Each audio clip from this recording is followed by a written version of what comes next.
Welcome to the Fantasy Throwdown Podcast, bringing you the latest updates from the world of sports, gambling, and pop culture. Because you can't have a show without hot takes or a Tiger King meme these days. Know what I'm saying? Now, with over 200 episodes and ready to get after it again, here's your host, Dwayne Callender. Alrighty then, folks. Got another episode for you today. I wanted to do the Yankees episode separate so we didn't mix up the DFS talk with what's going on with the Yankees. So obviously need to split it up. But we have the second wild card game tonight in the NL. It is the Cardinals traveling to the Dodgers. Dodgers prohibitive favorites in this one, and rightfully so, because the Dodgers honestly are the favorites to win it all this year. They are plus 375 to win the World Series. Far and away the lowest odds to win the World Series amongst all the playoff teams. Dodgers, as I said, 1.5 run favorites over the Cardinals. I mean, they are minus 228 to win this game. Max Scherzer on the mound. At minus 200, once you get over minus 200 for a baseball game, you're getting into pretty heavy territory in terms of baseball in general when it comes to the playoffs. So just because baseball is so high, there's such high variance, you can see with a decent pitching matchup, even a road team getting closer odds than what the Cardinals are getting. But Max Scherzer on the mound for the Dodgers. Adam Wainwright on the mound for the Cardinals. Over-under is right now at 7, and I'll be honest here. I know I've trashed the Cardinals all year, and I don't think the Cardinals are that good. To be perfectly honest, I don't think the Cardinals are that good. Here's what happened. On the last weekend of the year, Dodgers first baseman Max Muncy literally gets injured on one of the most fluky plays imaginable, trying to field the ball. Runners in the base path. The ball is thrown into the path of the runner. His arm gets caught by the Dodgers. By the Giants runner, and jacks up his elbow. And he's out. I mean, realistically, the way people are saying it is like maybe he makes it back, but honestly, with an elbow injury like that, and the way he got caught, extended, he's probably done for the postseason, and that is lefty power that you just can't replicate in the postseason. And yes, they did sign Albert Pujols to play midseason. No, Albert Pujols is not remotely a close replacement for what Max Muncy brings to the table. 36 bombs, 250 average, 368 on base percentage, almost 900 OPS. This is just about as high across the board as it comes. In terms of what you can bring to the table at that position this year, with as I have ranted about throughout the year, this was just not a good year across the board for a lot of offensive stats. Pitching has been dominant across the board in so many categories that it is really hard to be able to see guys put up decent numbers anymore, which is why, honestly, I said it before and I'll say it again. I honestly think the Yankees were the fourth best team in their own division. If Toronto actually got in, I think Toronto beats Boston last night because Vlad Jr. was that good at the first baseman spot. Muncy definitely on the list though. He was definitely on the list in terms of what he brings to the table. But without Muncy, and you have the left-handed bat, the Dodgers have plenty of depth on that team. It's just that having that kind of a loss is hard to it's kind of hard to look past. So I don't know. It's one of those where I kind of look at it from the standpoint of, we can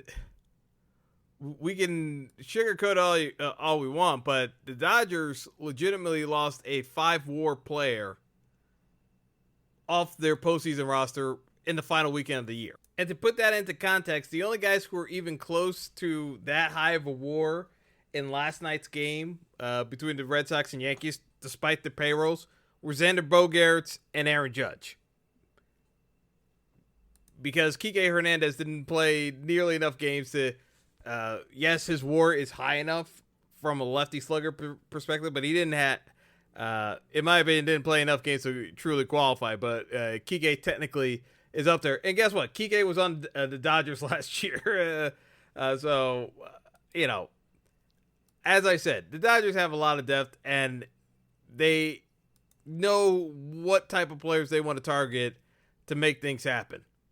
So, again, I say this again from the context. I just recorded the Yankees episode. These are the players the Yankees should have been looking at to begin with, like a Kike Hernandez, that fill a role that the Yankees sorely need. But again, they had enough right-handed bats. It's just they have right-handed bats that don't do much else. Anyway, another time. We're going to get back to this game. So without Muncy, here's how this game kind of shapes up. Dodgers still prohibitive favorites, but depending on how the Dodgers roll out this lineup, and I think it's pretty obvious, at least to me, we should not be seeing Gavin Lux in here. I think realistically, the guys who are going to be coming in for the Dodgers tonight is likely to be Matt Beaty. It's not Pujols, but Beaty instead. Why is it going to be Matt Beaty? Because Matt Beaty is the left-handed bat. Pujols, for those of you living under a rock for the last 20 years, Pujols is a right-handed bat. He smashes lefties, cannot hit righties anymore. The Angels ridiculously could not figure out the fact that Pujols should have been a platoon player and adjusted accordingly. The Dodgers took advantage of that when the Angels released him. So, it should be Matt Beaty tonight in the lineup against Wainwright. With Beaty, you're probably only going to get about 2 at-bats because I don't see Wainwright going past 6 innings with the way the Dodgers approach their at-bats. They're going to make Wainwright work. Now, knowing the type of pitcher Adam Wainwright is and his curveball, he's going to be deliberate as to how he's going to go about his pitching. He's not going to be, like, the Dodgers don't really strike out. And Wainwright isn't a strikeout pitcher. What he's going to be trying to do is get them, and the Dodgers are more than happy to put the ball in play. But Wainwright is going to try to keep using enough all-speed stuff, use the curveball, and get the Dodgers to get light hitting off of the breaking pitch. So how does that really translate into a DFS perspective? And the answer is, Wainwright is not going to be a hot, he's not going to light up the scoreboard with points. But the point is, it's to be a contrarian play because what the field is going to do, and most people are going to do, because, the Dodgers should be heavily favored, they're going to load up on Dodgers bats, expecting that they're going to just smash the Cardinals into oblivion. But we know from the betting line that this is going to be a low-scoring game. It's fewer runs than last night. It's only 7 runs being projected by Vegas. And from an over-under standpoint, they're saying, maybe the Dodgers get to 5 runs, but that's about it from a team total standpoint. So with that in mind, if it's only going to be 5 runs, that's just not enough from a DFS score standpoint that you're going to see a ton of points in this matchup here. Realistically, on average, you're probably going to see from the best hitters in this game, maybe you get to 10, 12 points. The ceiling is someone hits a bomb, and of course the home run is going to be worth 14 for a solo shot, and hopefully you get some runners on base, and then you're in the teens. Obviously you're on Dream Street, but it's just not going to be a ton of runs in this game, more than likely. So how do we prepare for that? What we got to do is, again, get contrarian, and you play Wainwright, just not in the captain. So who is the captain? Going to be Max Scherzer. Scherzer should still generate a ton of strikeouts on pretty much this entire Cardinals lineup. As I said before, I don't think the Cardinals are that good of a team, to be perfectly blunt. Goldschmidt has terrible numbers against him. Paul Goldschmidt, the first baseman, for those of you who don't know, 6 for 35 lifetime against Scherzer with 18 strikeouts. I'm going after him. Yes, they have Nolan Arenado, but here's the problem. Arenado was not, even with the Cardinals on the run that they had, winning 17 games down the stretch, Arenado was not hitting that great. He cooled off quite a bit in the latter stages. So, to me, I'm looking at price tags here. I think you can fade a ton of bats here. Arenado's 8,200. Edman, 8,000. While Edman was hitting better down the stretch, that's a ton. That's a ton of value, a ton of money. And again, for what we're going to be doing, if Scherzer's the captain, we don't want Cardinals bats in our lineups. So what you have to kind of do with your game script is figure out who you're targeting. So we're targeting Scherzer.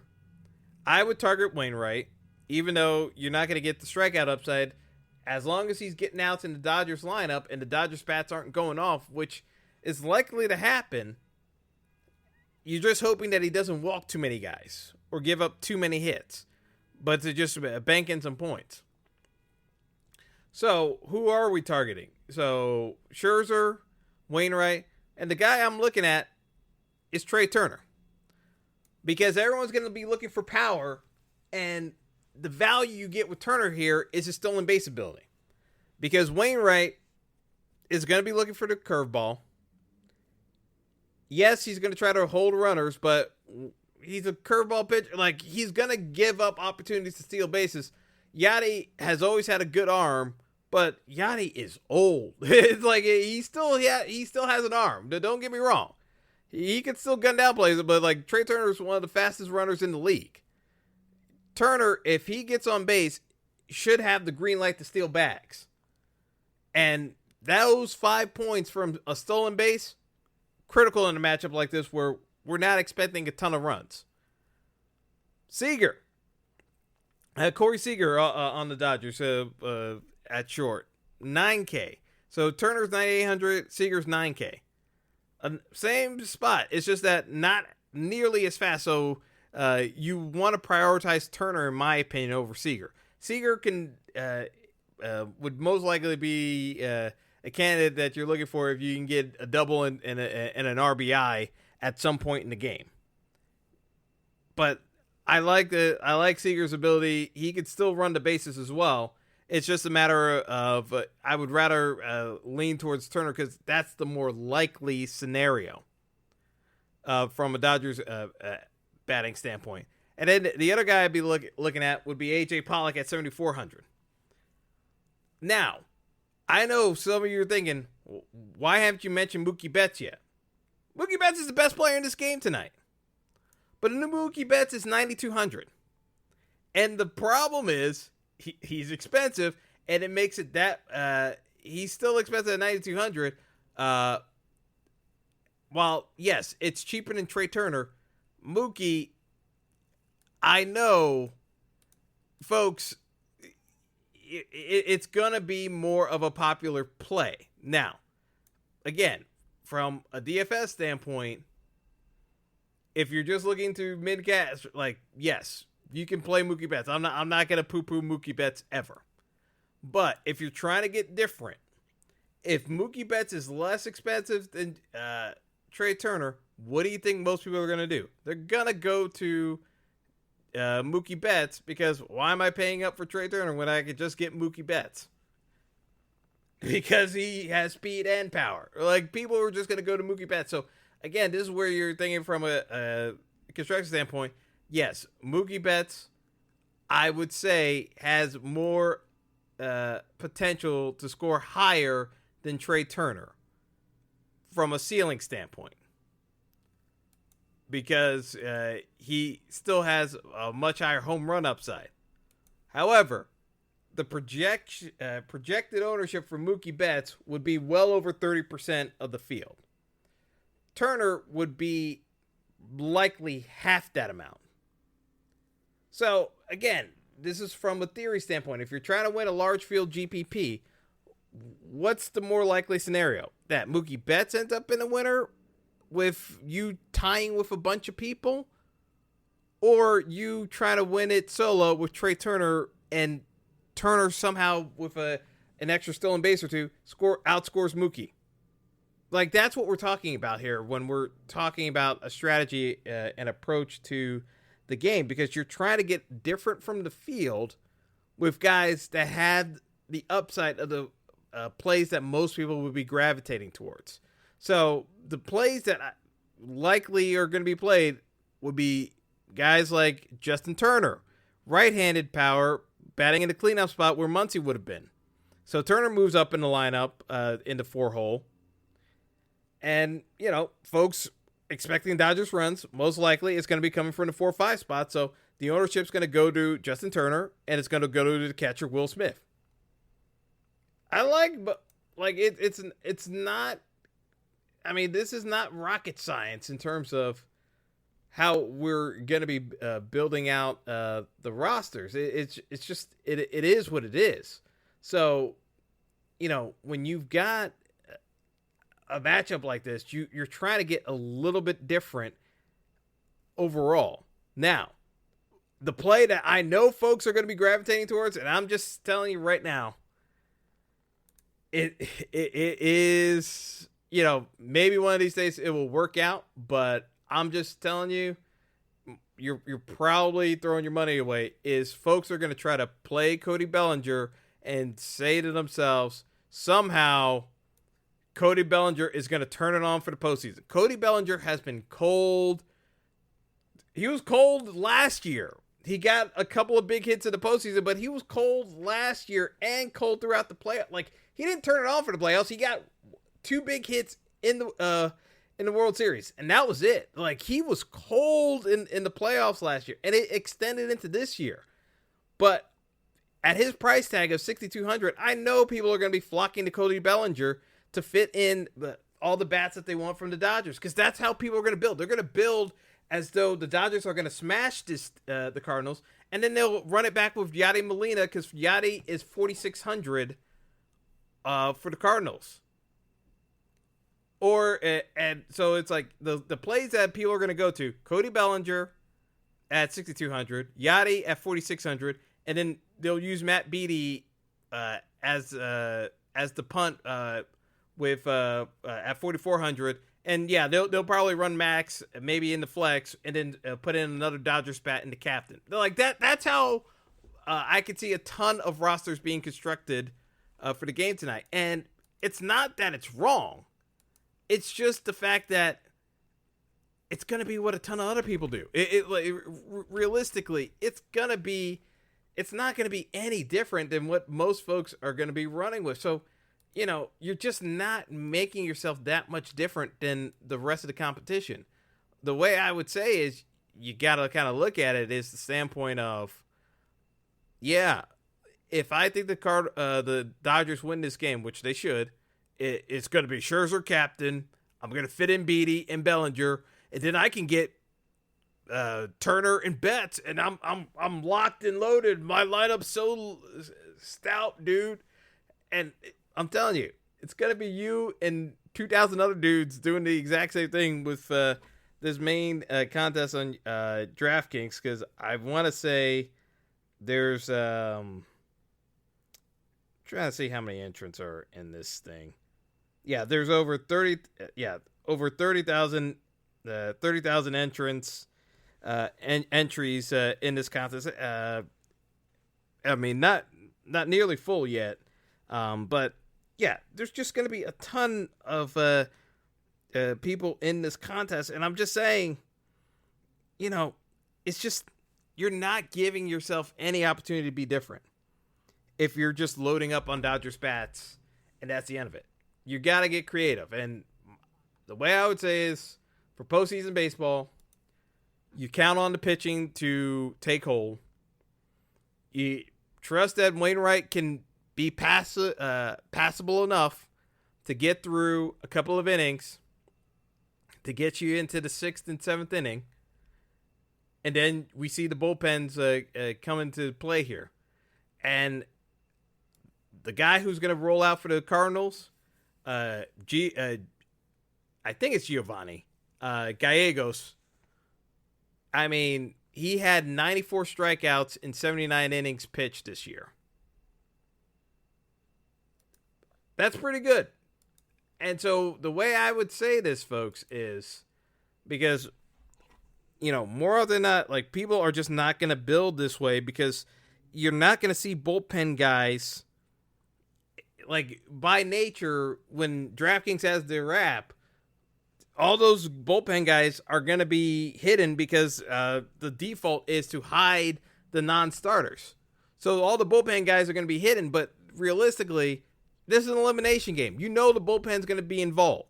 So what's the way to go about it? Play the bullpen guys to get different. So I would say you should have at least one bullpen guy from each team. I think Gallegos definitely comes into this game at some point in a high leverage spot for the Cardinals. I think that's a given. Instead of playing the Cardinals bats, you can play the Cardinals bullpen because they're going to be involved at some point to strike out Dodgers at bats in a high leverage spot. And because it's at a high leverage spot, it'll be them coming in and they got to face at least three hitters. So I'm just saying, it gives you an opportunity to get strikeouts without the downside of earned runs, unless, of course, they give up a bomb. And if they give up a bomb, the field's going to win anyway. But we're trying to win large field tournaments, and you got to get a little bit different. So I like Gallegos, and on the Dodgers side, you're going to see Blake Trinan get in work. Now, normally, if we were doing like a script from a closeout game, you kind of look at the closer. But Kenley Jansen's been so erratic. I don't even want to take the chance of doing the Kenley Jansen dance. Plus, if you're doing that, you're also banking on it just being a 3-run deficit to be a safe situation to bring in the Dodgers. But I would say the Dodgers relievers that could come into the fold here would be Blake Trinan, and also you got Joe Kelly on the Dodger side. So to me, with the relievers, and thankfully DraftKings did not price them up, they got them at $4K. So to me, the play is you captain Scherzer, so that's going to cost you the $17K in salary. Then you run it back with bullpen arms, because Scherzer's not going to go. And if Max goes 8 innings and turns over to Kenley Jansen, you're already in a pretty good spot to at least cash. So, okay, you end up with a 0. The bullpen guys don't go get in the game. So be it. But more than likely, Max is going 7 because they're going to want him for the divisional series. So they're not going to have him max out pitches in a 1-game playoff when they have a 5-game series against the Giants that they need Scherzer available for, and hopefully available to pitch in 2 games. So I can't see Max going past 95 pitches tonight because they need him for the Giants series. So to me, I think this is Max, get through 6. Even if you're at 90 pitches, we're probably pulling you and relying on the bullpen to get the job done because we need you for the Giants series. So that's the way I'm kind of building it out. And so I'm looking at guys like Joe Kelly and Trinan, because Trinan, I think it's a lock to get into this game at some point. Kelly might not get into the game if Max plays that well. If Max plays that well, then we're Max and the captain still should be a legit smash in the captain, because not everyone's going to be playing Max and the captain. It's just people just don't like doing pitcher and the captain more often than not. So, in my opinion, Max and the captain, while popular, isn't going to be a universal play. But what is definitely going to be different than most people is using a bullpen arm or two rather than using a cheap hitter, because most people are going to just use the cheap hitters to fit in. You can use the bullpen arms and then get a premium bat from the Dodgers to get yourself different. So that is the route I would suggest going, is to focus on names like Blake Trinan and Joe Kelly. And then on the Cardinals side, even if you don't believe in Wainwright, if Wainwright struggles, they're going to have to go to the bullpen anyway. So Gallegos is coming in one way or another. And if Wainwright really struggles and you truly believe in the Dodgers bats just knocking him out of the game early, then Dakota Hudson would be the long man in the bullpen to come in early before the fifth inning for the Cardinals to get 9 outs, essentially, because the Cardinals are going to have to try to stretch that game if Wainwright cannot get them at least 5 innings. I think the Cardinals are going to ride Wainwright through 6 innings to hell or high water, because realistically, against the Dodgers, I think they trust Wainwright more than any other pitcher in that entire staff, including the bullpen arms. I think they just trust Wainwright that much to figure out a way of wiggling in and out of danger against a team as disciplined as the Dodgers. So from my perspective, low-scoring game. A lot of people are just going to load up on Dodgers bats to smash the Cardinals, and I just don't see that being the way. I don't necessarily like Cardinals bats because I think realistically there's a reason why the Dodgers are favored. For the Cardinals to win, they need to be able to catch someone's, and by someone I mean Max, sleeping on a pitch, and they just drive one out of the park, and hopefully someone got a walk, so it's a 2-run bomb, and they get on the board that way. Like, to me, that's the way to go if you're playing for the Cardinals. But even then, I'm not loading up on Cardinals bats, because I still think Max outscores the vast majority of the Cardinals lineup, because he's going to get a ton of strikeouts. Because guys like Goldschmidt are really going to struggle tonight, in my opinion. And I don't see Arenado doing that much either. So, to me, I'd be looking at a guy like Tyler O'Neill. He's definitely going to be pricey. And, again, to get different, at Tyler O'Neill's price tag, because Tyler O'Neill had a really high price tag. I want to say it was like 9. I think he was the highest price guy on internal. Yeah. So Tyler O'Neill is the second highest price guy in this game tonight. He's 9,400. People are not going to click on Tyler O'Neill's name because they're going to see all these Dodgers bats, and then there's this one Cardinals guy at 9,400 who's not named Paul Goldschmidt or Nolan Arenado. They're people are just going to click on Goldschmidt and Arenado just on name recognition alone. It's like, who the bleep is Tyler O'Neill? So to me, if you want to get creative and you think someone jumps on a pitch from Max to drive it out of the ballpark, the hottest hitter on the Cardinals is Tyler O'Neill. He had his ISO was over 400 in the last month alone. He had like a ton of big hits. Like that was like the guy I kept seeing on highlights for Cardinals victories was Tyler O'Neill. And Dylan Carlson has been one of the value plays in DFS all season long. He's 7K. And again, people are going to click on Dodgers bats instead of those two guys. So while I know people are going to click on Yadi's name, to me, if you were taking any Cardinals bats, it should be O'Neill and Carlson, because they actually have potential of doing damage compared to the other guys on the roster who, to be frank, if they get a walk tonight, that's basically their contribution to the team. Some of these other guys on the roster, their job is to eat pitches from Max Scherzer and try to get him out of the game. I just don't see them realistically doing anything against Scherzer tonight. So as I said, it's up to you how you guys want to attack the game. But I'm just telling you from standpoint, you got to get a little bit different tonight with a team that's as solid as the Dodgers. Their batters are priced up. You got an ace on the mound in Scherzer. Ride the ace and then get creative with the bullpen to make yourself different from everybody else. So that's all I got for the game. I still think the Dodgers win this one. I think this is probably a 4-1 type of game. Maybe we get Kenley Jansen for a save, but I'll maybe have one or two lines of that. But I don't think necessarily if the Dodgers are kind of rolling, Dave Roberts may not go to Jansen off the bat immediately because, again, they got to do this series against the Giants. You're trying to minimize the amount of guys pitching in this game tonight. So, yeah, maybe everyone gets only one inning, but if that, I still probably wouldn't even use Jansen in a save situation if I can help it, because you're going to need him to pitch well in a 5-game series in multiple times. So it may not even be worth it tonight if you think you can handle business against the Cardinals without having to go to them. So that's all I got for tonight. Good luck, everyone, with your lineups, and until next time. Thanks for listening to the Fantasy Throwdown Podcast. Be sure to like and subscribe to the show on Apple Podcasts, Google Podcasts, and all other major outlets.